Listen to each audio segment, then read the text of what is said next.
Yes, I do have a plane to catch.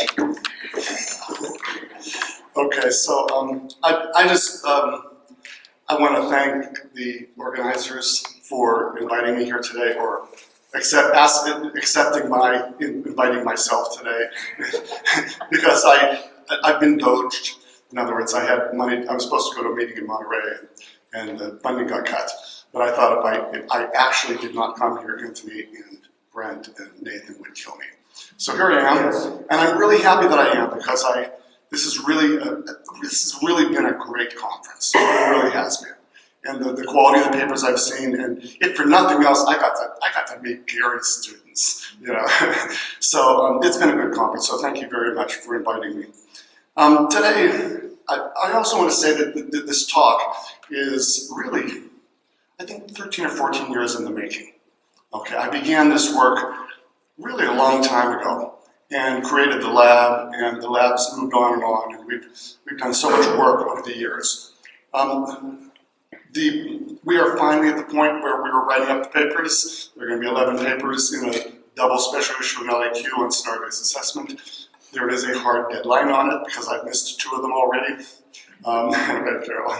And so, so that will be coming out sometime, probably at the end of the year. But I'm going to show you today that it's kind of like the main body of work.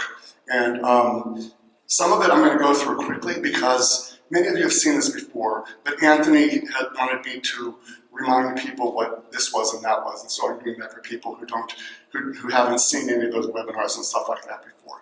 And then I'll get to the validation work, which is really the purpose of this talk. Okay, so I want to thank also Anonymous Donor for supporting this work, without which we would not have been able to do this. And also TC, I want to thank TC for contributing and putting up with me for the last million years. So the talk is validity evidence to support the use of collaborative problem-solving scenario to measure second and foreign language proficiency. And this actually is a case study in the end, because it's pretty small. But before I go on, I just want to acknowledge my students, the people in the lab, the co-authors on the papers. It is a fantastic group, and we meet twice a week, and even though I'm retired, we're still meeting and we're still working. And also all the people that helped collect data, and over the years, it's just been this. I'm retired, but I'm there for this. There's a lot of love there. So today I want to give you a brief introduction to SBA, Scenario-Based Language Assessment, by means of a proof of concept study. No, it's not an exploratory study. We had a concept in mind, and we wanted to figure out, can we actually do this? So I'm calling this a proof of concept study. Some people don't like that I'm using that term instead of exploratory. It is not exploratory. I want to also discuss how learning-oriented language assessment was used basically as a framework for test development and validation.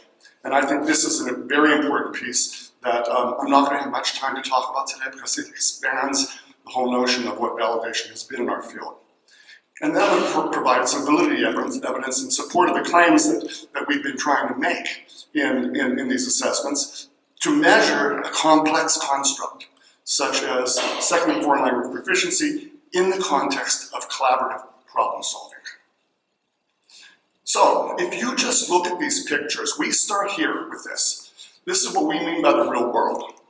So if you look at these 3 domains of language use, you can think about what context, situations, scenarios could be happening there, what topics or themes, what kinds of tasks they'd be doing, what overarching competencies, like the second one is, I gotta buy that rug at a good price. That's the competency here.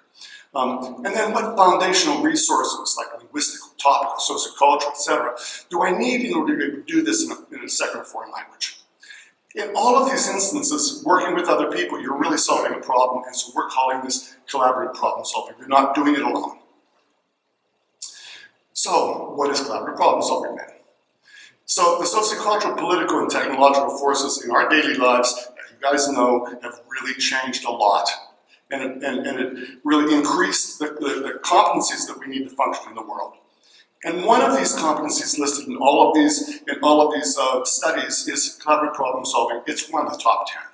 So we decided a while ago that this was the one that we wanted to do because it was a really good venue to get at second and foreign language proficiency. So a definition is, it refers to the capacity of an individual to effectively engage in a process whereby two or more agents attempt to solve a problem by sharing the understanding and effort required to come to a solution and pooling their knowledge, skills, and efforts to reach that solution. Okay. So this is what we're trying to simulate on a computer. So this is what I'm saying, is we have the idea here. Now, can we do this? It's a proof of this concept.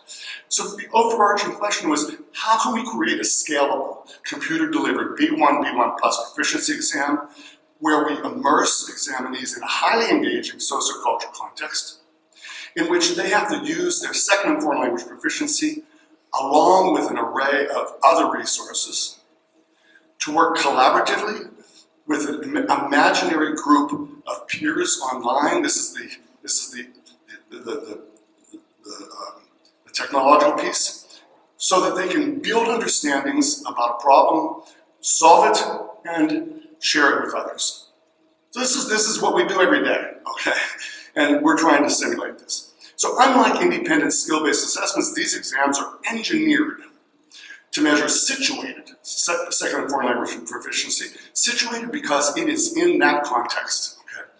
And this is defined as the ability to coordinate an array of linguistic, topical, and mediating resources to engage in the sociocultural and socio-cognitive practices of a specific community, where individuals have to work alone and together with others, often over time, towards the achievement of some competency-based performative goal, an outcome. So, what method are we using? The method we're using is a competency-based scenario. We're using the scenario. So it's a description of an internally consistent set of naturally occurring imagined scenes or events in which characters carry out actions and interact with each other until they bring the scenario goal to resolution. These are proxies for real-life situations, and they can be used to create a context in which these examinees have to use their mental, their social, all these different resources to perform tasks and achieve that goal. I love scenarios, and the reason is because they're naturally flexible, and they can present straightforward, simple scripts with very few complications. So you can do this really with a couple of tasks. It doesn't need to be what you're seeing today. Okay? Or they can be manipulated to present storylines with surprising features such as novel insights. You can add in shifts in values and perspectives. You can put actionable research feedback in there, which changes the whole thing, and so forth. So similar to real life context, just about anything can be modeled and engineered in these scenarios. Okay, to reduce the predictability of this, but within a range, so that people can't really kind of prepare for these exams as much. All right, so here's just a regular, ordinary, everyday example where the culminating goal is to make a decision about a vacation destination based on online research and our own personal preferences, and you've probably seen it, many of you have seen this before. It's my dear friend Alfred. He's Catalan, and he's the best traveler in the entire world, and me, and we want to go on a vacation together, and he wants to go to Cancun, this luxury stuff. This was right after the pandemic, and I wanted to go to Istanbul because I just love Istanbul. And so we had to negotiate this. So we had to do research online. He was trying to convince me, I was trying to convince him. Ultimately, I went out, by showing him pictures and rugs and all that kind of stuff. But it happened over a period of time. We had to be culturally sensitive. I couldn't bully him. He couldn't bully me. He's smart. He does his homework, and so I had to come to that level to be with him to do my homework. And then we finally came together and we resolved the problem. But this is a very common collaborative problem-solving issue, and it's multilingual. Sometimes Spanish, Catalan, English. It's multicultural, Catalan, Spanish, English, and so we do this all the time. Okay. So what is scenario-based language assessment?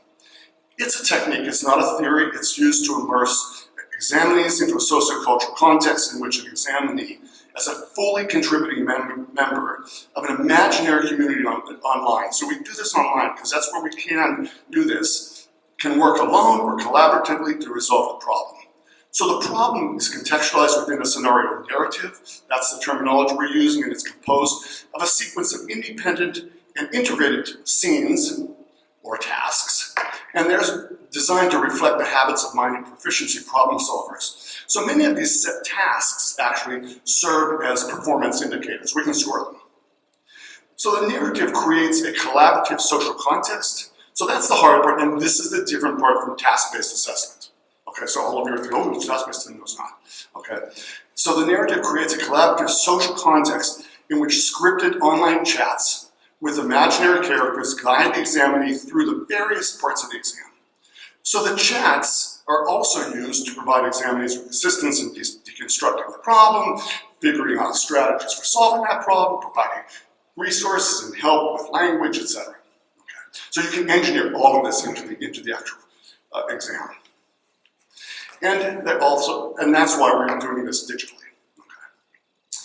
Aside from the performance indicators, though, the really great thing about this is it's tapping into the indicators that tap into the proficiency. The scenario is engineered to design performance moderators. In other words, what is moderating that performance? So a whole bunch of things that could moderate that performance, like the role of background knowledge, explicit instruction that we give in the exam, feedback that we give in the exam, affective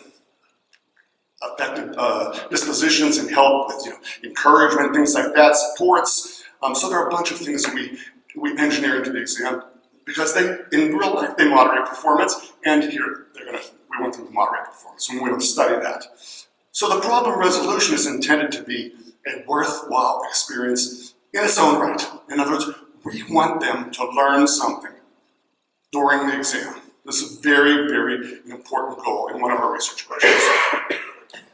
All right, so what are the challenges? So the ability to solve a problem collaboratively over time is a complex language use event, implicating many dimensions of the language use event. So to account for these different sources of variation, or variability, we use the Learning Oriented Language Assessment Framework because it really kind of goes beyond the performance indicators, okay? And we use this both to guide development and to guide validation. So we chose this framework because it forced us to acknowledge and design for different kinds of dimensions in this event. And this included the specification of tasks, obviously the elicitation dimension, that actually elicit those performance indicators that we can score. And these are all situated within the sociocultural context.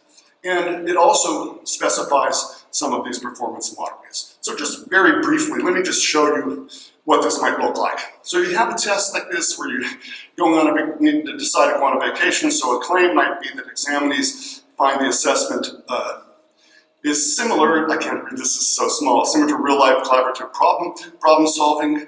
And so that's the context, right? So then you have this proficiency dimension because we're trying to get at language, right? So this is the claim about whether we actually get at the kind of language we're trying to get at. It's B1 plus language. And we need some tasks to be able to do that, and we need to be able to elicit these performance consistencies that we have with this. And then when we put all of that together, we get performance indicators that we can score. So traditionally, this is what we mean when we talk about validation, when we talk about language testing, but there are a lot of other things that moderate that performance. So we've made us think about performance moderators. So one performance moderator is we teach people things in this exam. We teach them through the input and the readings and the listenings. We teach them, we stop the thing and maybe give a little lesson on, what does this word mean in Spanish or Catalan.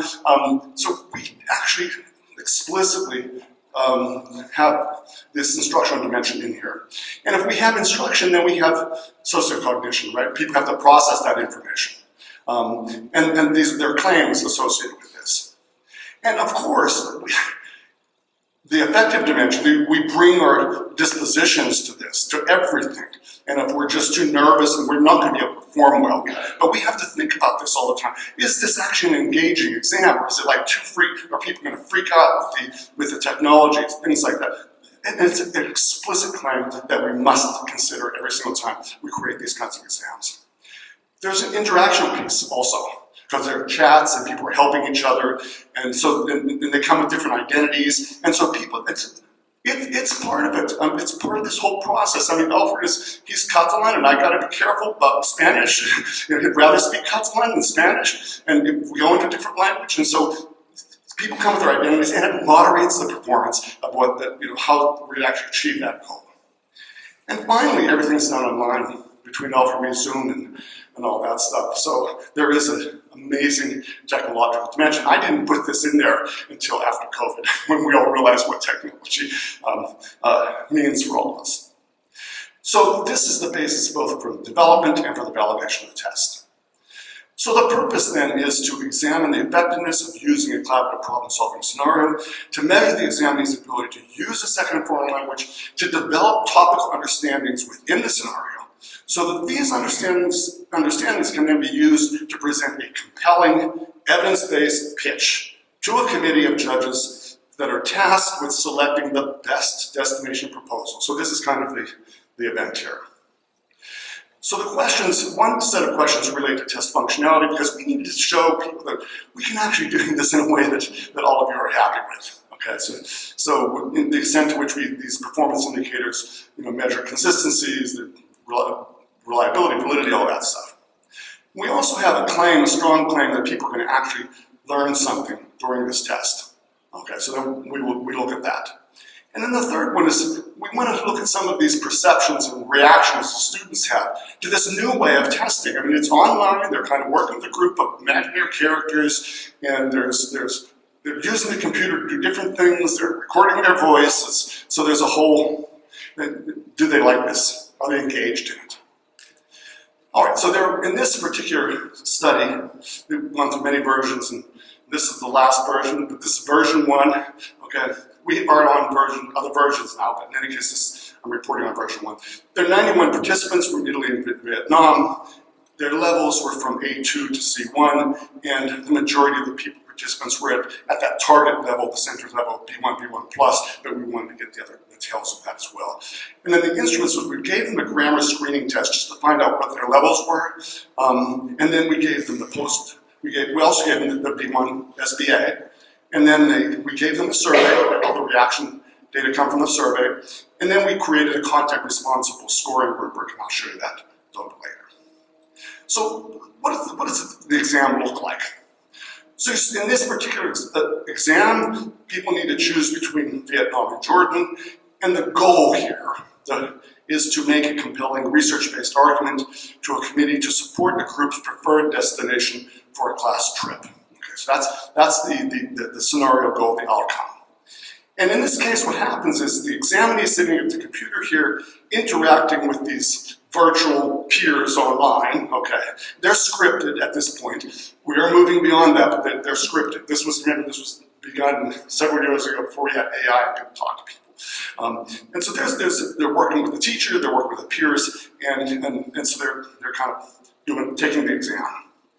So then the teacher comes in and says, okay, here's your group project. So she tells the people, you're going to work together, you're going to do some research, you're going to help each other, and then you're going to put together, you're going to decide where you want to go, and then you're going to make this pitch to this committee, and hopefully yours will win.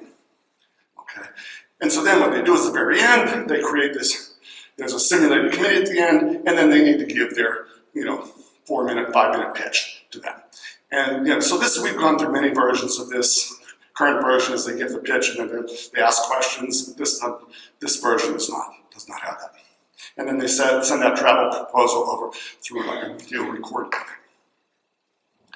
So the scenario narrative begins with this grammar test, okay, which is before the test actually begins, just to find out what levels they were in. This is kind of a research tool. And then we began with a we wanted to look at topical knowledge before the exam and topical knowledge at the end of the exam. Because we're going to look, that's one of the research questions, right? Do they gain in topical knowledge? So this is how it works.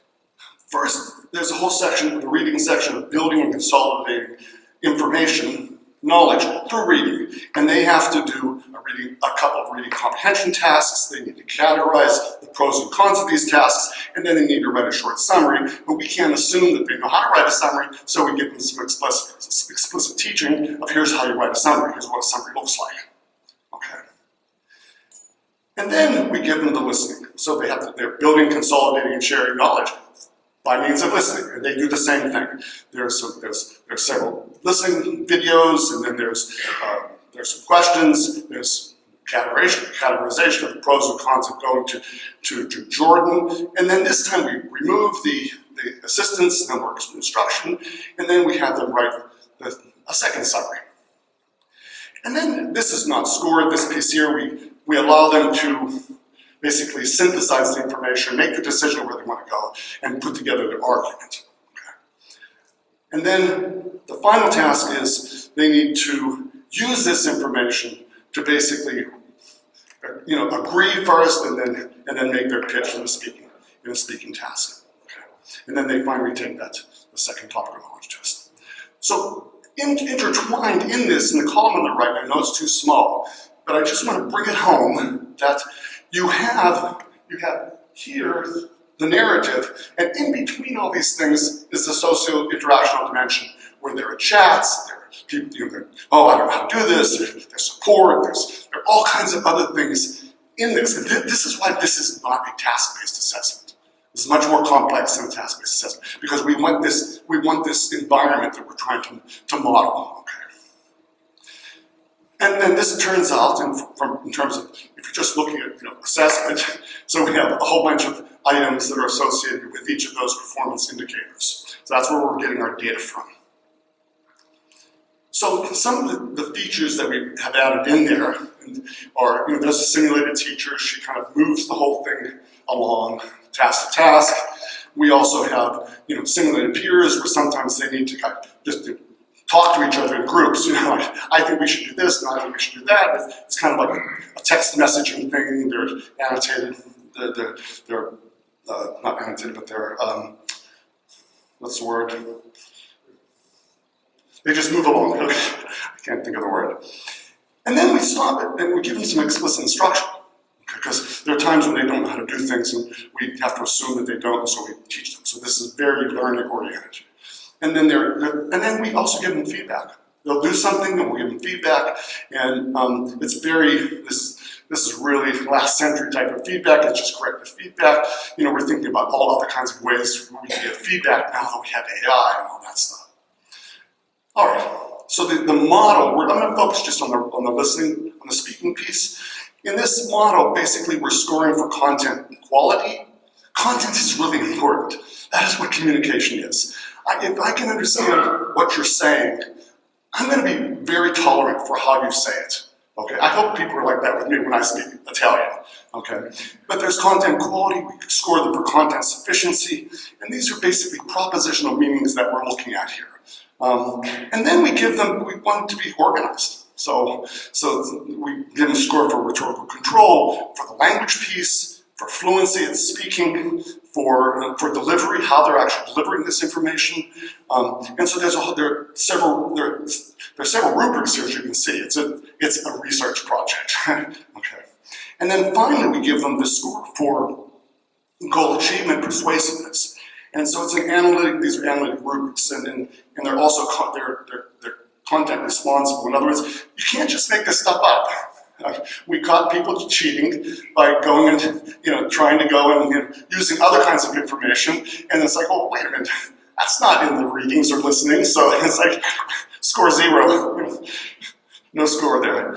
And so this is what one of the rubrics look like. This is all done online. They kind of see the rubric. They click on this. They click on those boxes. They listen to it first. They click on the boxes, and then they hit submit. It goes to the next part of the rubric, and they click on the boxes. That maybe they need to listen again. They click again, and they just keep clicking in the very end of submit, and then the score goes to an Excel file. So it's all done online. All right. So we administered this online using Qualtrics. I'll talk a little bit later about the technology. We also administered a post-survey with Qualtrics. And then we did the online scoring, as I just now explained. So the analysis we did for research questions 1 and 2, we did, of course, descriptive statistics and reliability analyses, and then we did a paired t-test to look at gains. We also looked at, we used multivariate generalizability theory to look at sources of variance in this. on the performance indicators, especially with the speaking and the writing tasks. And we also modeled this in facets just to make sure that everything was happening as we kind of predicted it to happen. And then we analyzed the survey. And we did this by calculating descriptives, did a frequency analysis, we plotted it, and then I'm going to show you some of the plots today. All right, so what are the results here? So basically the first question is, to what extent are the component scores meaningful and consistent? We're looking at this as getting at the proficiency and the elicitation dimensions. And as you can see, it's like the mean here is like anywhere between 57 and 59. It's a B1 test, so that's exactly what we expected it to be, and there's some variability here. And if you look at the reliabilities on the first two tests need some work. We need to shorten the whole thing, make it meaner and leaner, and increase those reliabilities. We'd like to have it a lot better. And then there's the writing test with that's very good reliability. The same thing with the listening. It's pretty much the same. They're, anywhere from 52 to 64. So it's that middle range we're trying to get at here. And there's also some good variability here, and we have very similar types of reliability with it. So, and then if we look at the final speaking task, it's again around 57 to 60% correct on this, and then the reliability here is also very good. So we're happy just from this perspective. We're happy, but we can't just stop there, right? You know that. So we went on and we looked at the sources of variability here, and we basically, if you look at this, you'll see that the dependability coefficient for content quality and content sufficiency and persuasiveness, these are really high, and that's what we want. We want it to be an exam that's really focusing on communicating your ideas as opposed to an exam that's communicating the best perfect grammar in every single thing. Okay. So these are actually pretty high, and the lowest one is for delivery. Maybe we need to tweak that delivery scale a little bit. And then we looked at the contribution to the composite score, and you see that 17–18% were the content related to content and persuasiveness. These are really the soul of the exam. And then the other ones also contributed, but notice that delivery is actually how they actually presented this was the lowest contribution. And that is exactly what we expected, and we were happy to see these results as well. Well, and the dependability coefficient, the composite score was 0.97, so we were really happy about these results. So we then moved on to model this in facets, and we looked at the test taker ability, and they ranged from 0.91 to, the mean was around 0.91, which is about a fair score of 6 on a 10-point rubric. So again, that's pretty much what we expected, okay, with a B1 plus exam group of people. And there was good variability here, we had some good variability here. We expected that kind of variability given the participants we had. There are basically 9 levels of, 9 significant levels of variability here. When we looked at rater severity, happy again once there's not so much variability here. We did not want that variability, and so it was performing pretty well. When we looked at the component scores though of the exam, we see that again the highest score is really the most difficult score is content. Sorry, the easiest score is content quality, and we expected that as well. People are very, in many types of assessments, people are pretty lenient on the content here, and they're not so lenient on the grammar. And so these are expected types of scores here. So you have 6.686 on that rubric, that's the average, and then 6.06 in there. And then again, we have good variability here with 5 levels, significant levels of variability. So again, we were happy.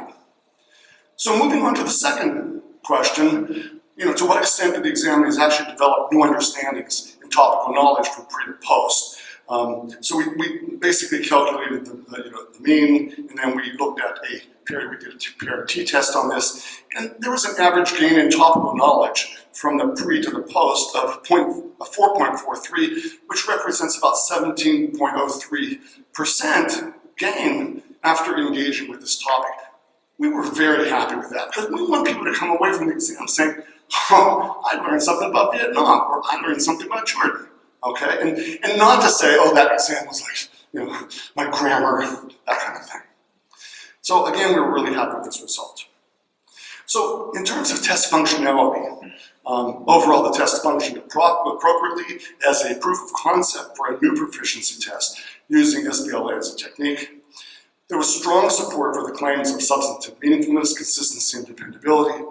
There's strong support for claims that the examinees learned something about the topic as a result of taking this test. And results from the statistical analyses, they have been used, not will be, but have been used to shorten the exam, and then to rethink, you know, A2, B1, all the different levels. So there's a lot of work that we've done based on what we learned from the exam. So the third research question turns to examinees' perceptions and reactions, and I really was interested in this piece here. To what extent do examinees' perceptions and reactions to this new assessment technique align with our own development goals here?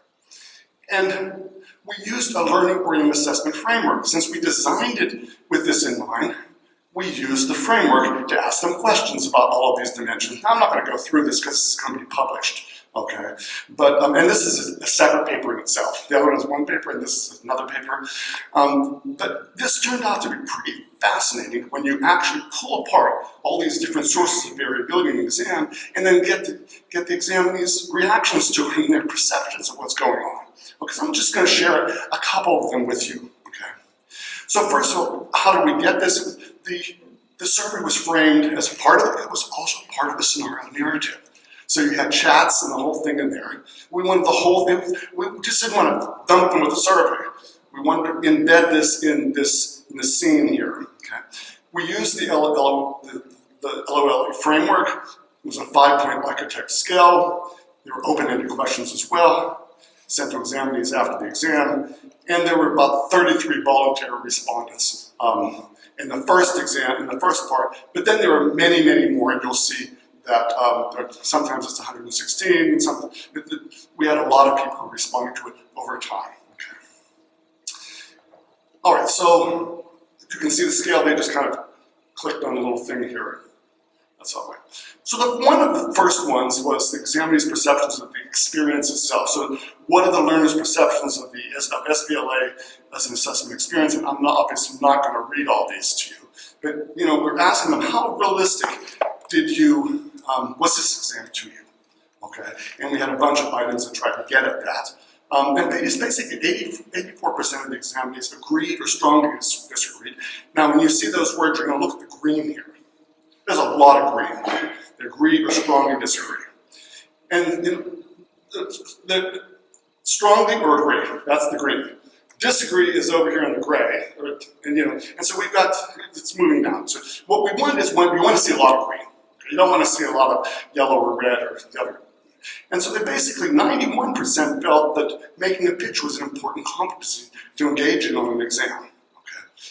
So which is kind of cool because, you know, here we are, detached from it, but they think this is actually interesting. So then we looked at to find out their perceptions of their own performance on this exam. And so we said, you know, to what extent do examinees feel they did well on the exam? So this was kind of a self-assessment. And interestingly, 68% of the examinees agreed or disagreed that they did well on different parts of the exam. There is some variability here, and that's what we wanted. We wanted some variability. They didn't think they did really well on the listening, and they did. Okay. We then asked to what extent we looked at perceptions on instruction, because we taught them things in this exam. We had some explicit instruction. We gave them videos where they learned they had to be responsible for the information in the videos. So this was for us all instructional. So to what extent do examinees develop new understandings as a result of instruction during the exam? And all of the examinees agreed, or strongly agreed, the exam taught them something about Vietnam, and 97% said it taught them something about Jordan. We were really happy about this. we tried really hard to make this content rich, okay? Then we looked at learning, you know, to what extent do examinees develop new understandings during the test? And again, this was a super important piece for us. And 85% of the examinees agreed or strongly disagreed that they actually learned something new by doing this assessment. We need to be mindful of how people are feeling during the test, their dispositions. So we asked, what are the learners' perceptions of the SBA as an assessment experience? And 87% of the examinees agreed or strongly disagreed that they enjoyed taking the test. Enjoyed taking a test. Usually those do not come together. And 85% felt they were fully engaged while taking the exam. They felt like they were part of the group to solve the problem. Fantastic. Forget about the exam, we want to get at your performance. And then the technology piece. The technology piece.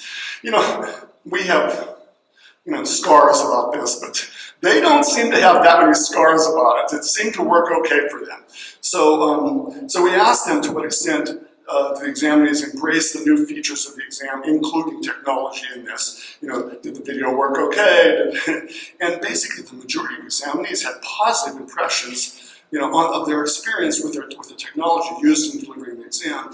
But in their comments, some people said, well, this didn't work. And so when they had some issues here, they told us about it. It was fantastic. But we already knew that there were issues in this. And that was really, the technology piece is really the Achilles heel of all of this. And it doesn't, we've been able to pull all different types of technologies together to be able to make it work, but we really need someone to step forward who knows about technology and to work with us. Will help to get this together. We've tried a couple of things to do this, but that's for martinis afterward. So in the end, the takeaway of the whole thing is the examinees really valued the competency that we were trying to measure and the authenticity of the test. They reported positive affective dispositions towards the testing experience. They were engaged, they liked it. The examinees reported learning about the two destinations. Some aspects of the social context of the test was not appealing to some examinees. Some of them didn't. So as a result, some of them didn't like the staticness of the chat. And so then we animated them. And then, so now we've got the version 2 really is a completely different type of test because we're using synthesia and stuff like that. And the exam provided the kind of user experience that we were hoping to achieve.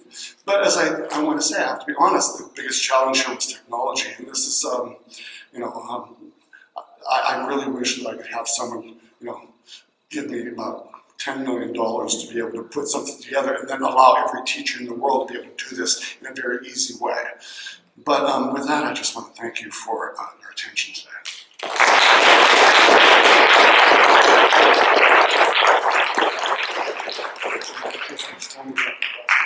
Yeah. Okay, we got time? All right, thank you very much. It was one of the first times I've viewed one of these where I thought, that'd be kind of fun to take that test. So They say that actually. Yeah. The person we administered this, I got a long email from someone saying, I've never taken a test like this before. And then what they really like is the score report. Yeah. Usually, I didn't have a chance to put the score report on here. It'll be in paper 2 in the special issue, but the score report they love. They said, we've never gotten a score report like this before. So they do like it. Excellent. Let's field questions. Yeah, wonderful talk and great showing the process of developing and also validating. I wonder, you mentioned one of the strengths of SBLA is the dynamic potential to adapt the test based on student responses. And that's something we've been thinking about with our scenario-based assessment, and it has serious technical and logistical concerns of how critical is it that the students' responses at one point need to modify what they do next? Do you really lose something if that's not possible within a local testing context? I agree that you lose the interactiveness of it. This was the technology then. Okay. What I will have to say is the kinds of responses we got, they were fantastic. They were really good. Did it have turn taking and all of that stuff in the socio-interactional dimension? No, because we didn't have the technology to do it. But now we are really coming close to doing that. I mean, and even in the way that you saw, for those of you who saw Sue's talk yesterday, You saw an example of synesthesia, and just the person presenting the information. It's not a static picture. It's actually someone kind of like talking to you. It really looks real. Okay, so we need to move this to the next generation. All of this costs money to do, and then we need to move it to AI. I mean, I am a big fan of AI. And being able to train it to do things. We need to keep this all limited within a certain space because it is an exam. It just can't be willy-nilly anything out there. But we will need to train it to be able to act appropriately. So where we tried to get at this was at the very, and it's not reported here, was at the very end, they gave the presentation. And then you had the committee, ask them questions about the presentation. Okay, so we did it, it was a proof of concept, okay, and I don't think we got very good responses as a result. And it's our fault, it's not the students' fault. And we could do that a lot better, and we are looking at how to get that interactiveness in there. We spent months trying to do that, actually. Thank you for the question. Since I'm right here and because he said the word dynamic, I wanted to just thank you for making the contrast between the task-based and the scenario-based, which is really useful and clear. Can you do the same for scenario-based and dynamic assessment? Tell us what the difference is. It's very similar. It's very similar. The difference, for me, the difference is that dynamic assessment is really, all the research that I've seen is focused on micro pieces of linguistic knowledge. That is obviously not our focus here. Right. Our focus is can a non-native speaker be communicative? Okay, and that means can you listen to someone giving you directions when you're in the street in Palermo? And can you figure out what you're saying, what they're saying, because you're learning, they're teaching you something, and then you need to process that, and you might need to ask for clarification, that dynamicness. But we're not really focused on when you use the third person singular affix instead of the third person. So the dynamic stuff, I think, has really a lot to offer us in terms of how they've gone through their script of getting information, helping people learn, and stuff like that. But this is it's a little different. We're really focused on the bigger picture here. So I think there is a distinction. There is a distinction. I think that would be good to make. Thank you, Kara. I will do that because I'm writing the revisions on revise and submit. Okay, perfect. And so we'll put that in there. Thank you. That's really good. It's really good.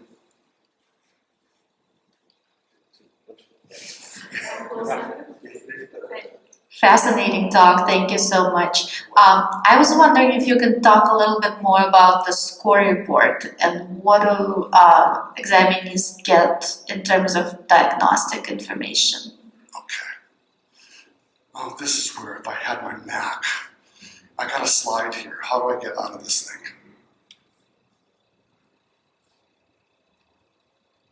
I knew someone was going to ask this, so thank you.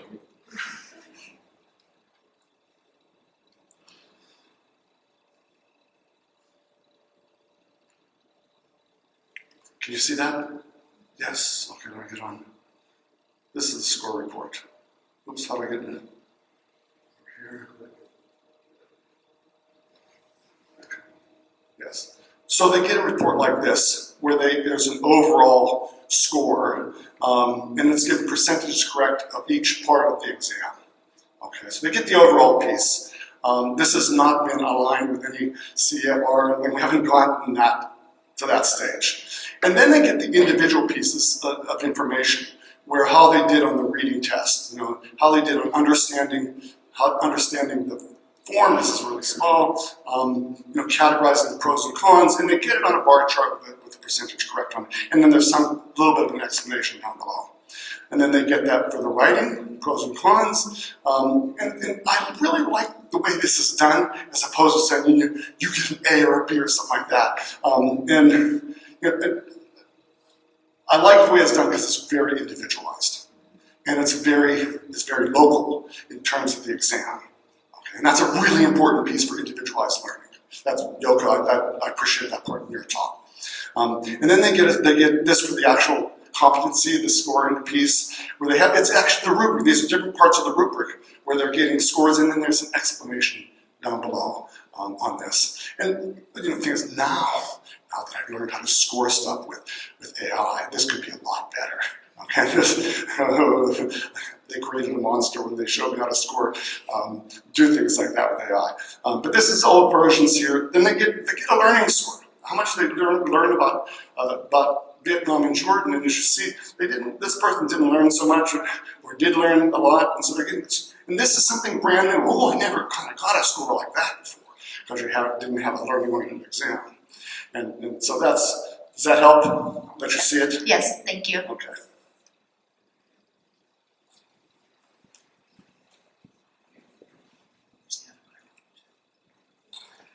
Jim, very interesting.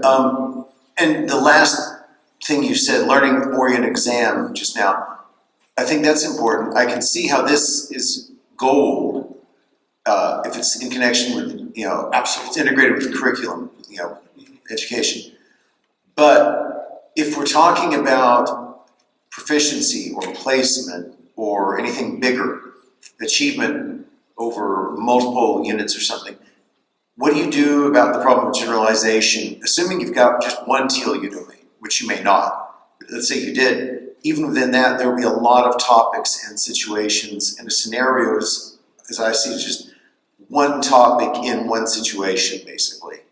How do you extrapolate? Thank you for that question, Nathan. This is my big glaboo. A lot of the ways that we've looked at generalizability is taking a bunch of independent tasks that have nothing to do with each other, and then making an inference that you can do this kind of thing. Okay, I think that needs to be problematized. Talking about generalizability in terms of independent, very different tasks that actually don't make you do what you really do in real life. Okay, so what this does, the assumption here is that we're not trying to get at a topic, because we teach them the topic.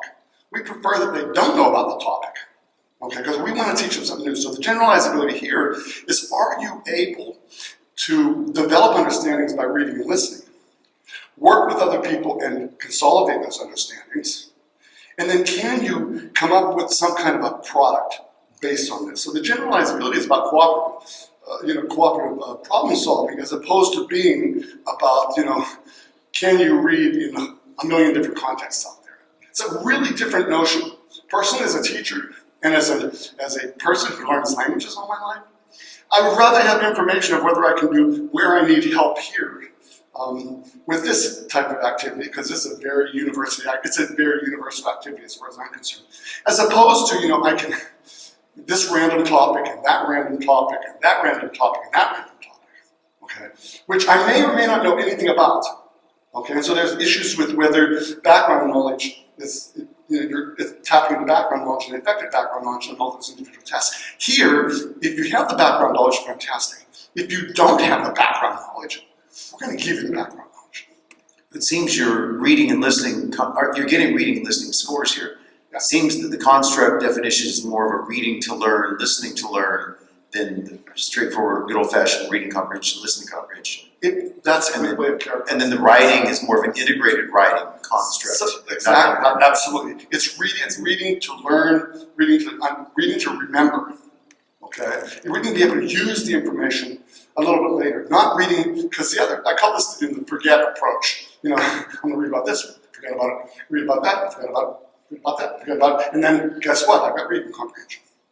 As opposed to reading about this, kind of remember something, and then, read more about that, and try to connect it, remember something, and read more about that, and oh my God, now I've got to write a summary of this. Okay, so for me, this is the target languages domain. That other thing is not the target languages domain. That is last century, guys. This is last century. Even though Cambridge, and not so much ETS, but many of these exams are using that last century notion of independent skills, and they just came out with them trying to argue this in one of the journals about how independent skills are great. No, it's not. This is not what we really do. So this is my own personal biased opinion that we don't. So there are two approaches to this. Can you make sure you get that answer in the double special issue? well, I don't know. Yeah, I do argue that. I do argue. Anybody else? Thank you very much for a wonderful, creative idea that you gave me as a teacher. Personally, if I wish to use that in my own classes, do you think that the number of participants in every one of the groups that you're going to assign the task to would affect the mental and cognitive processes involved? Like, do you have a preference for the number of people who are set together in order to solve that problem? So remember, it's just one examinee. One examinee working with imaginary characters online who are interacting with me. Okay? And these characters have been scripted at this point. Okay? So it's not 5 people of my students working together. It's one examinee. So what's being controlled here is the group. Okay? For research purposes and for testing purposes. Because you know what it's like when you put people in groups. I mean, there's too much variability so we are trying to control that variable because it's an exam. Thank you so much for the clarification. Anybody else?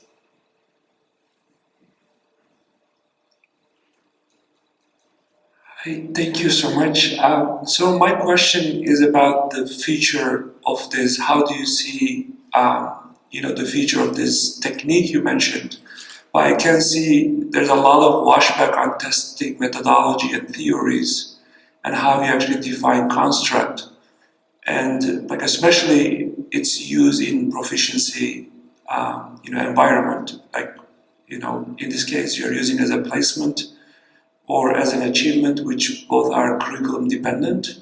So how about proficiency testing environment where individual ability and item independency become important rather than scaffolding, to contribute to their performance? So we actually began this as a placement exam, but since the school hasn't changed, okay, we dropped that notion, and we now consider this as a proficiency exam.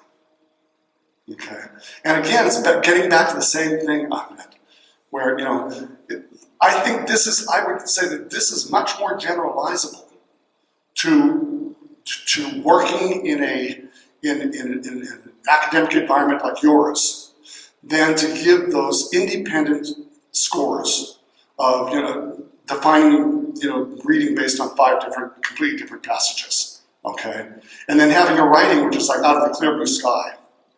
They're writing about a topic. All of that taps into background knowledge. We're trying to give them. We're trying to have them build this knowledge about a topic in order to be able and understand it in order to be able to do something with it. That is either write about it or to speak about it. And that's what we do. So the generalizability is built on that. It's not, for me, that whole notion of independent skills comes from a very psychometric perspective of local independence. And I have always thought that local independence has been a myth anyway, because language ability is language and meaning for me. It is by nature, bifactorial. And then when you think about all those other things that come into performance, I mean, how can we say that this is, unidimensional and what we do is related. So my challenge to the psychometricians is always, nah, I'm not changing. You guys need to figure out, if you think there's a dependency here, you need to figure out how to create statistics that can deal with small sample sizes and that can deal with supposed dependencies. But I mean, if you look at these analyses that we did here, okay, and a lot of them assume local independent, IRT and all that, assume these things. The numbers came out pretty well. The fit statistics were all fine. Okay, so we didn't run, factor analysis on this, but we could have run factor analysis. The talks the other day, Enos talk and Sue's talk, they did structural equation modeling, so they ran factor analysis on. So I'm not going to be a slave to the psychometricians because somebody wants to have those. I'm not changing my. This is the target languages domain. This is what we're trying to measure. So now the statistics just need to, the statisticians just need to kind of get on our page as opposed to us getting on their page, which we've done for the last 60 years. Again, I don't feel strongly about that, do I? And one final question. Sorry. Thank you, Jim.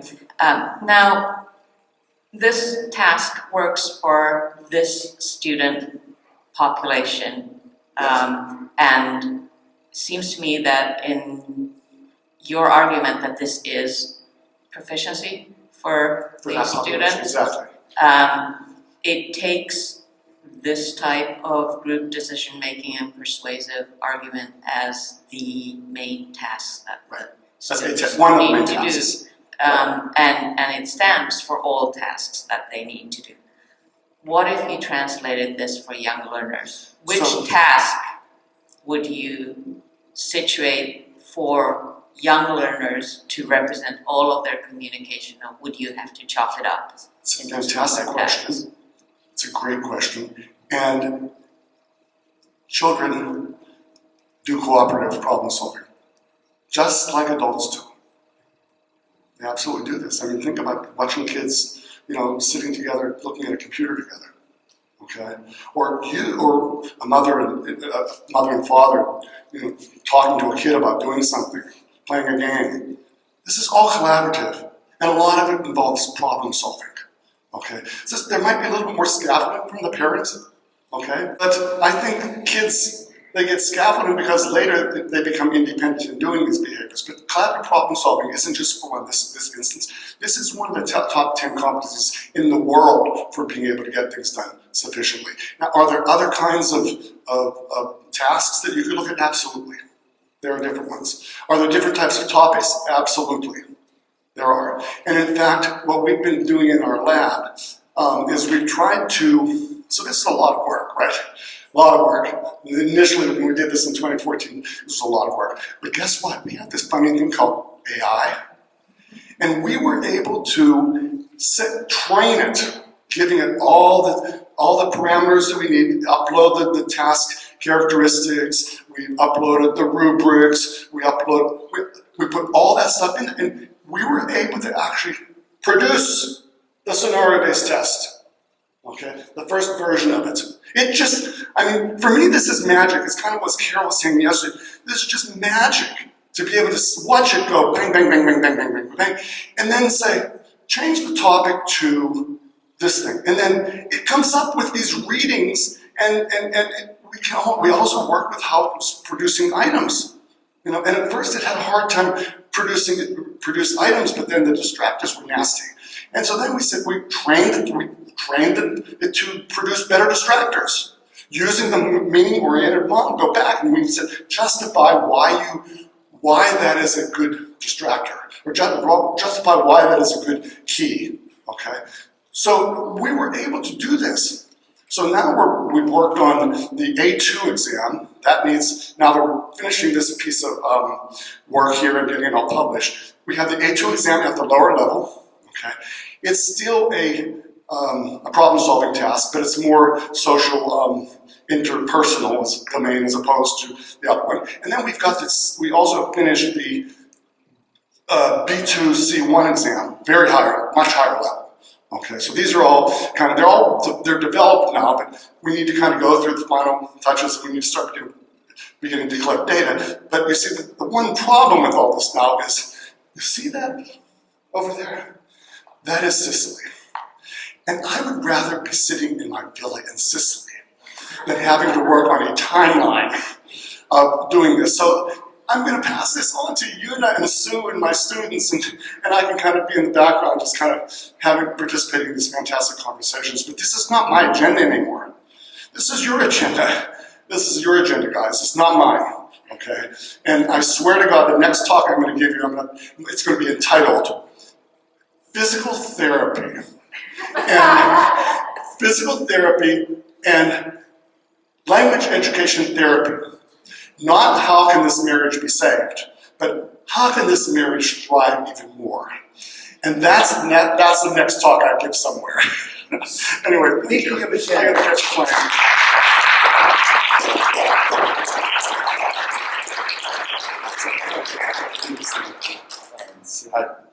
Okay.